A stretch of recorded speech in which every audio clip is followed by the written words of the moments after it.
This is the third part of the politics class 9th session 1 and in this video we will discuss about why democracy. हमने first video में already इससे last video में हमने बात किया था कि डेमोक्रेसी क्या होते हैं, डेमोक्रेटिक फॉर्म ऑफ गवर्नमेंट और non democratic form of government क्या होते हैं।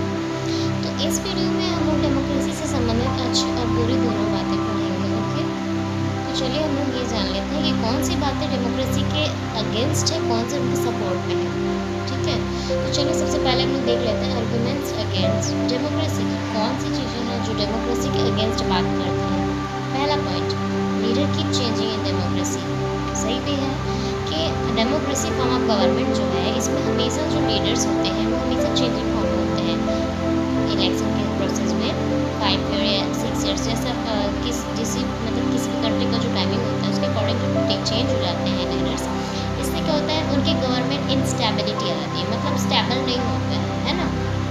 दूसरा, democracy is all about political competition. ये भी सही है कि जो डेमोक्रेसी फॉर्म ऑफ गवर्नमेंट है इसमें बहुत कंपटीशन होता है, अलग अलग पार्टीज़ में बहुत कंपटीशन होता है, अलग अलग पावर प्ले होता है। ठीक है, और धीरे धीरे क्या होता है, वो सारे कभी कभी तो ऐसा होता है कि वो सारे जो पार्टीज़ होते हैं पॉलिटिकल पार्टीज़ वो अपने पावर के दम पे अपनी मॉरलिटी को भी खत्म कर देते हैं। हो सकता है अलग अलग पावर पाने के लिए अलग अलग कुछ गलत काम भी वो लोग अपने इलेक्शन में ले लेते हैं, तो इससे उनकी मॉरलिटी भी खत्म हो जाती है। नेक्स्ट पॉइंट है, so many people have to be consulted in democracy that leads to delays. कभी कभी ऐसा क्या होता है डेमोक्रेसी में ना, कोई भी जब हमने कोई भी लॉ पास कराना होता है, कोई भी अलग अलग कुछ काम करना होता है, तो डेमोक्रेसी में क्या होता है बहुत सारे लोगों से डिस्कशन करना होता है। ठीक है, जिसकी वजह से क्या होता है उसमें बहुत लेट हो जाता है। अगर कोई भी काम हो रहा है, ठीक है, उसमें एक दूसरे से कंसल्ट होता है, ठीक है, अपने से ऊपर वाले से, फिर उनसे ऊपर वाले से, तो इसमें क्या होता है बहुत डिले हो जाता है। तो ये भी एक अगेंस्ट बात की जाती है। तो उसके बाद देखिए क्या कह रहा है कि इलेक्टेड पीपल जो है उनमें कोई इंटरेस्ट नहीं होता है लोगों में, इसलिए कभी कभी वो बैड डिसीजन भी ले लेते हैं। मतलब अब देखिए लीडर्स को तो आम जनता के बारे में कुछ पता नहीं होता है, तो क्या क्या होता है वो कभी कभी बैड डिसीजन भी ले लेते हैं। ठीक है, चलिए नेक्स्ट पॉइंट देख लेते हैं कि डेमोक्रेसी जो है इसमें करप्शन भी होता है, और क्या होता है ये पूरे इलेक्ट्रल कंपटीशन के बेस्ड पे हो जाता है। ये भी बात सच ही है कि सच में डेमोक्रेसी में बहुत करप्शन हो जाता है, हमारे इंडिया में भी है। और उसके बाद देखिए क्या कह रहा है कि ordinary people don't know what is good और what is bad for them and they shouldn't decide anything. कि आम जनता जो होती है वो ये नहीं जानती कि उनके लिए क्या अच्छा है क्या बुरा है, उन्हें कहाँ रोड बनवाना है कहाँ नहीं बनवाना है, किसे चुनना है किसे नहीं चुनना है, कहाँ पे क्या करना है, ये सब जो आम जनता तो जानती नहीं है। तो इसलिए उन्हें गवर्नमेंट के फॉर्मेशन में कोई भी डिसाइड मतलब नहीं देना चाहिए, डिसीजन नहीं लेना चाहिए। तो ये सारी जो चीज़ें थी हमने जो पढ़ा अभी, ये सारे पॉइंट्स ये सीधे थे कि वो डेमोक्रेसी के अगेंस्ट में तो विपक्ष में कही जाती हैं ये सारी बातें। बट हमने ये कहा कि ये सारी चीज़ें तो उनके अपोजिट में थी, बट बहुत सारी चीज़ें हैं जो सच नहीं भी है। जैसे मैंने कहा ये पॉइंट तो सही है कि डेमोक्रेसी में लीडर जो चेंज हो जाते हैं उससे बहुत सारी इंस्टेबिलिटी आती है। ठीक है, कंपटीशन हो जाता है, पावर प्ले में उनकी मॉरलिटी ख़त्म हो जाती है। बट यहाँ पे क्या कह रहा है कि बहुत सारे जो पीपल हैं जो है कि उसमें कंसल्ट करते हैं उससे डिले हो जाता है। तो ये पॉइंट सही नहीं है, इसमें हम अभी आपको एक अलग पक्ष बताते हैं। ठीक है, कि जब वो लोग एक दूसरे से काफ़ी ज़्यादा डिस्कशन करने लगते हैं, कंसल्ट करते हैं, तो उससे क्या होता है, हो सकता है कि कभी कभी वो कुछ गलत डिसीजन लेते लेते रह जाते हों, है ना। जैसे कि कोई अगर गलत डिसीजन वो जल्दीबाजी में ले रहे हैं तो हो सकता है कि कंसल्टिंग के बाद वो अपने गलत राय को, गलत ओपिनियन को रोक दें और दूसरे के साथ मिल कर के कोई अच्छा डिसीजन लें। तो ये सारी चीज़ें बहुत अच्छा होता है। ठीक है, और उसके बाद क्या कह रहा है, elected leader do not best interest. ये बात सच है। ठीक है, और ये कह रहा है कि डेमोक्रेसी लीड टू करप्शन। ये बिल्कुल सच बात है कि डेमोक्रेसी में कभी कभी क्या होता है, पार्टीज़ जो होती हैं पावर के लिए बहुत करप्शन करते हैं, है ना, बहुत कंपटीशन हो जाता है। बट यहाँ पे एक बात और है कि ऑर्डिनरी पीपल, देखिए ये कह रहा है कि ऑर्डिनरी पीपल को गवर्नमेंट के लिए कोई भी डिसीजन नहीं लेना चाहिए। बट यहाँ गलत है यहाँ पे ये पॉइंट, क्योंकि कभी कभी अगर आम जनता में कुछ एजुकेटेड लोग होते हैं, एजुकेटेड स्किल्स वाले लोग होते हैं जो गवर्नमेंट फॉर्मेशन में सपोर्ट कर सकते हैं। तो ये सारी जो बातें हैं हमने जो पढ़ा वो सब all about argument against democracy था। बट कुछ अच्छी ऐसी भी बातें हैं जो उनके साथ में है। ठीक है, जो सपोर्ट में होती है। तो चलिए हम लोग देख लेते हैं कि आर्ग्यूमेंट फॉर डेमोक्रेसी। तो इसमें एक स्टोरी आपको हम बताएंगे जो है कि चाइना की है ना।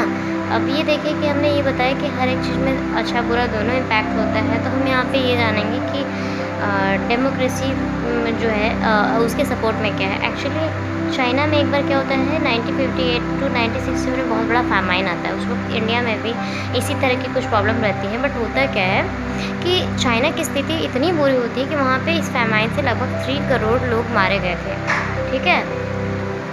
पर इंडिया की स्थिति इतनी बुरी नहीं थी।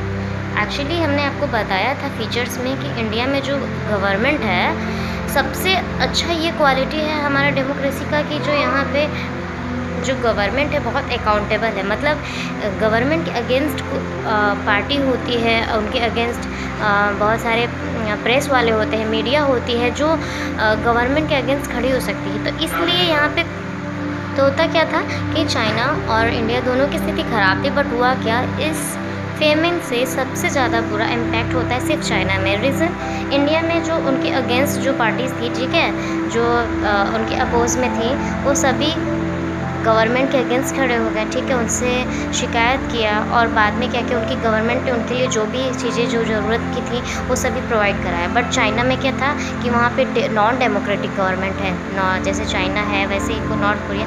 ऐसी जगह पे क्या होता है कि जो गवर्नमेंट होती है अपने मन की होती है, उन्हें जनता के लिए क्या करना है नहीं करना है ये उनके मन के ऊपर होता है। वो किसी के लिए कुछ करे ना करे, ठीक है। उनको अगर फैमाइन है तो भोजन प्रोवाइड कराए ना कराए, कुछ उनको चीज़ें दे या ना दे, ये उनके ऊपर है। तो बस वही हुआ कि वहाँ चाइना की जो गवर्नमेंट थी वो अपने आप को बिल्कुल इंडिपेंडेंट समझ रही थी पूरी तरह से। और हुआ क्या कि पूरी तरह से वहाँ की स्थिति बहुत बैड हो गई, बहुत ही ख़राब स्थिति हुआ और उसके कारण बहुत सारे लोग मारे गए। तो ये सारी चीज़ें थी। इस तरह हमारे इंडिया में जो गवर्नमेंट है वो काफ़ी अच्छा है, ठीक है, काफ़ी अकाउंटेबल फॉर्म ऑफ गवर्नमेंट है। जैसे कि हमने आपको बताया था कि इंडिया में हमारे जो गवर्नमेंट है बहुत डिस्कशन करते हैं। तो देखिए यहाँ पे वही स्टोरी है कि हम लोग जो एक दूसरे से डिस्कशन करते हैं, ये क्या करता है, improve the quality of decision making. और यही क्या करता है, जब हम लोग डिस्कशन करते हैं तो ये हमारी क्वालिटी जो डिस्कशन जो है इसको काफ़ी इम्प्रूव कर देती है, गलत होने से रोक देता है। उसके बाद क्या है कि democracy provide the matter to deal with differences and conflict. Actually होता क्या है डेमोक्रेसी में कि अलग अलग जो पार्टीज़ होती हैं, अलग अलग जो नेता लोग होते हैं, आपस में एक दूसरे से क्या करते हैं, अलग अलग जो सरकार बनाने के लिए क्या होता है आपस में काफ़ी कन्फ्लिक्ट कर जाते हैं। तो डेमोक्रेसी क्या करता है, पीसफुली उसको कन्फ्लिक्ट को रोकने का काम करता है ना। तो ये जो है डेमोक्रेटिक फॉर्म ऑफ गवर्नमेंट ये बहुत ही अच्छा है कि किसी के बीच में कन्फ्लिक्ट होने से रोक देता है। अब नेक्स्ट पॉइंट क्या कह रहा है कि democracy enhance the dignity of citizen. मतलब जो डेमोक्रेसी होता है वो आम जनता के जो राइट्स होते हैं उनका पूरा ख्याल रखता है। इसके लिए मैं बता रही हूँ आपको पता है कि हमारे इंडिया में जो कॉन्स्टिट्यूशन है, कॉन्स्टिट्यूशन में हमारे इंडियन गवर्नमेंट ने यानी डेमोक्रेटिक फॉर्म ऑफ गवर्नमेंट ने हमें कंप्लीट राइट दिया है, जिसके तहत वो आम जनता के राइट्स का पूरा ख्याल रखती है, ठीक है। अब ऐसा नहीं है कि किसी को ज़्यादा राइट है किसी को कम है ना। वो किसी भी बेस में पार्शियलिटी या डिस्क्रिमिनेशन नहीं करता है, यानी कि सबको इक्वल ट्रीट करेगा, ठीक है। इसके अलावा democracy is better than other form of government because they allow us to correct our own mistake. जैसे कि हमने आपको बताया था, हम लोग बार बार एक दूसरे से डिस्कशन करते हैं डिसीजन मेकिंग में, और बार बार यही डिसीजन मेकिंग के लिए जो हम लोग एक दूसरे से डिस्कशन करते हैं, ठीक है, यही डिसीजन चेंज करने के लिए वो क्या करता है कि हमारे मिस्टेक को होते होते रोक देता है। हो सकता है हम जल्दबाजी में कोई गलत डिसीजन लेने वाले हों, बट क्या करता है ये डेमोक्रेसी कि एक दूसरे से जो हम लोग डिस्कशन करते हैं ये क्या करता है, हमारे डिसीजन को बिल्कुल सही तरीके से लेने में काफ़ी हेल्पफुल होता है। तो ये सारी जो चीज़ें थी ना वो बिल्कुल डेमोक्रेसी के साइड में है, मतलब कि डेमोक्रेसी के विपक्ष में नहीं, अब डेमोक्रेसी के साइड से बोले जाते हैं, यानी कि डेमोक्रेसी फॉर्म ऑफ गवर्नमेंट की साइड में है। नेक्स्ट पॉइंट हमारा है broader meaning of democracy, but इसके बारे में हम आपसे नेक्स्ट वीडियो में मिलेंगे। I hope you enjoy this video, so thank you for watching, see you later in the next video.